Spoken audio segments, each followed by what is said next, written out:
आमच्या कोकणाचं म्हणतात ना रत्न रत्न वैभव, अशी रत्न खूप आहे.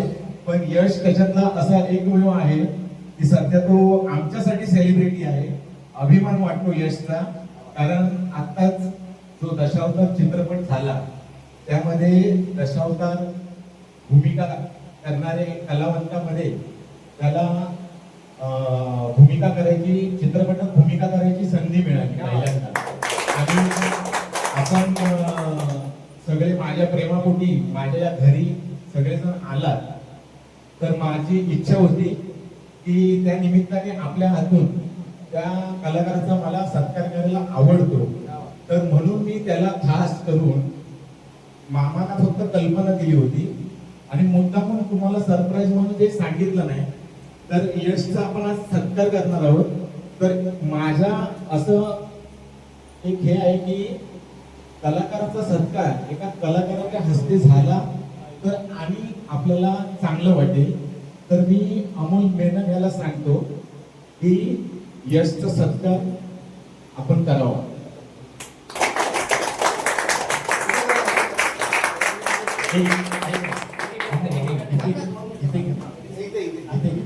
आम्हा या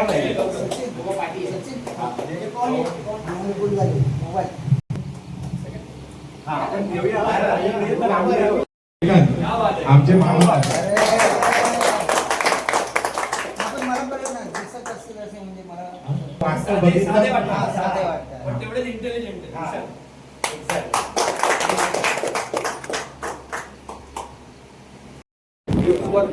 त्याच्यामध्ये मला भानुमतीची भूमिका करण्याची संधी दिली आणि भानुमती माझी एकदम टॉप मोस्ट भूमिकेपैकी ती गाजली, अजूनपर्यंत चालली.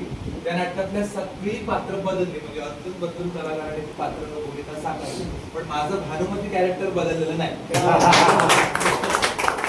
आणि आम्ही एवढं आमच्या सगळ्यांना एवढं म्हणू की तू खूप छान करतोय अशा आमच्या शुभेच्छा नेहमी तुझ्या पाठीशी असतील. आणि आज तू फक्त कोकणात आहेस, पण आमच्या सगळ्यांच्या मनापासून आम्ही प्रार्थना करू देवाकडे की तुझं नाव पूर्ण देशात विदेशात सगळीकडे हे आमच्या सगळ्यांकडून तुला खूप खूप शुभेच्छा. त्याच्या नावातच यश आहे. नावातच यश आहे.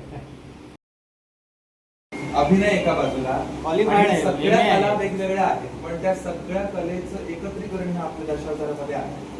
आणि जी नॉन स्क्रिप्टेड आहे, त्याच्यामध्ये स्क्रिप्ट नाही, कुठलाही कलाकार त्यांनी जर समजा आता कथानक भानुमती स्वयंवरे त्यांनी कथानक लिहिले, ते आम्हाला फक्त कॅरेक्टर सांगणार की अशी हा तुझा रोल आहे, पण त्या कॅरेक्टरचा स्वतः अभ्यास करून ऑन स्टेज ते कॅरेक्टर काही तुम्हाला म्हणजे काय म्हणतात त्याला, एक म्हणजे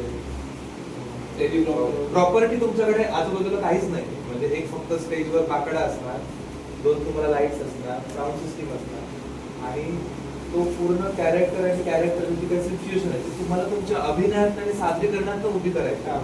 आणि कोकणचा हा जो प्रेक्षक आहे ना, तुम्ही विश्वास करू शकत नाही की एवढ्या लांबून तळागाळातून दुर्गम भागातून लोक नाटक बघायला येतात, 3-3, 4-4, 5-5 तास नाटक एका जागेवर बसून बघतात आणि कलाकारांना आपल्या अभिनयातून त्या लेवलला त्या घेऊन जातो. आणि म्हणजे प्रेक्षक असं एकदम आपण असं बघतो, म्हणजे असं वेगळ्याच दुनियेत घेऊन जाण्याची कला आहे. तुम्हाला जर कोणाला माहिती नसेल तर मुद्दाम तुम्ही ते व्हिडिओज बघा, ती कला बघा.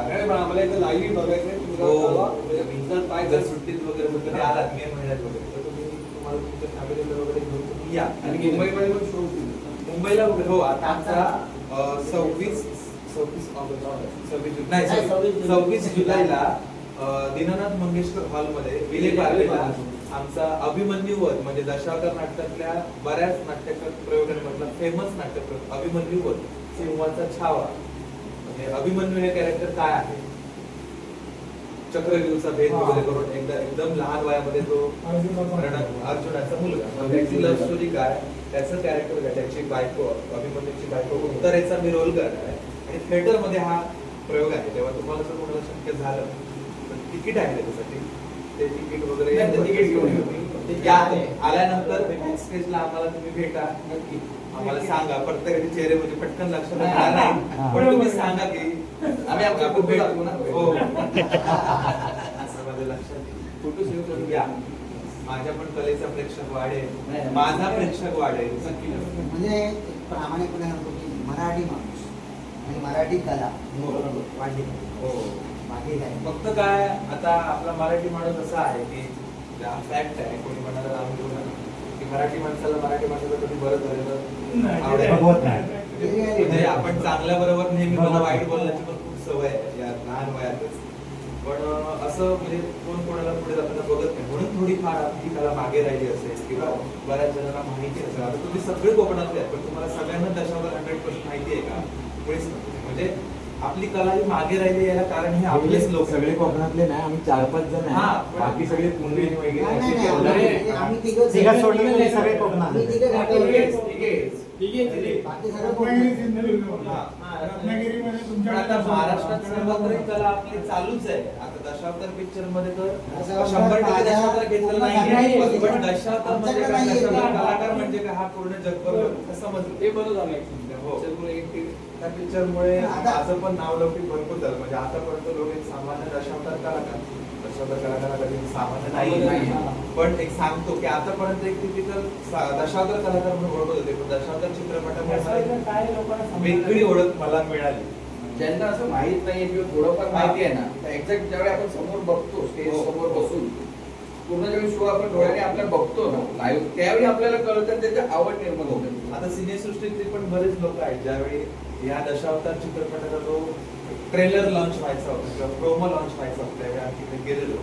म्हणजे अक्षरशः प्रिया बेर्डे मॅम वगैरे ज्या होता, आणि आता दशावतार म्हणजे काय माहिती नाही, म्हणजे ऐकून माहिती आहे की लोक एक्झॅक्टली दशावतार काय आहे, दशावतार कलाकार काय आहे, त्यांना त्यावेळी समजलं. कारण वृद्धाज नावाचं एक ऍक्ट सुद्धा छोटासा आम्ही परफॉर्म केला की ऍक्च्युअल दशावतार काय आहे हे सांगण्यात. तेव्हा त्यांना कळलं, म्हणजे त्यांना पण स्वतःना विश्वास बसला नाही की हा एक स्वतः पुरुष आहे, स्वतः स्त्री कॅरेक्टर प्ले करणारा हा. आतापर्यंत त्यांना बालगंधर्व माहिती होते की असे असे एक नट आहेत ते स्त्री भूमिका करायचे. पण दशावतार कलाकार ह्याच्यामध्ये असे बरेच नट आहेत जे सगळेच बालगंधर्व आहेत. बालगंधर्वांचा आदर्श घेऊन जे स्त्री अभिनय करतायत, म्हणजे तुम्ही अंदाज पण बांधू शकत नाही की समोर स्टेजवर असणारा कलाकार आहे पुरुष आहे. म्हणजे आता माझ्या एकंदरीत व्यक्तिमत्वावरून पण तुम्हाला कळेल की हे एवढे कॅरेक्टर मध्ये दिसलेले असलेले, पण अशी ही कला आहे की तुम्ही बरोबरच बघा. येऊ नक्की नक्की. फक्त जाता जाता एक सांगतो, याच्यातून बरीचशी मंडळी आपापल्या क्षेत्रात आता हे आहे अमोल मेहता, हे प्रोफेशनल सिंगर आहे. हिंदी, मराठी, पंजाबी वगैरे अशी वेगवेगळ्या भाषेमध्ये चांगल्या चांगल्या मोठ्या ऑर्केस्ट्रामध्ये ते सिंगर आहे. रेडिओ जॉकी आणि हे आम्ही सगळे शिशूपासूनचे मागाशी सांगितल्याप्रमाणे शाळेतले मित्र आहेत. हे पण आमचे मित्र आहेत, आपण पण मित्रच आहे, पण आज तो त्या लेवलला आहे त्यामुळे एक मान द्यावा लागतो. तर हा पहिला सारस्वत त्यांच्यामध्ये मॅनेजर या पदावर होता.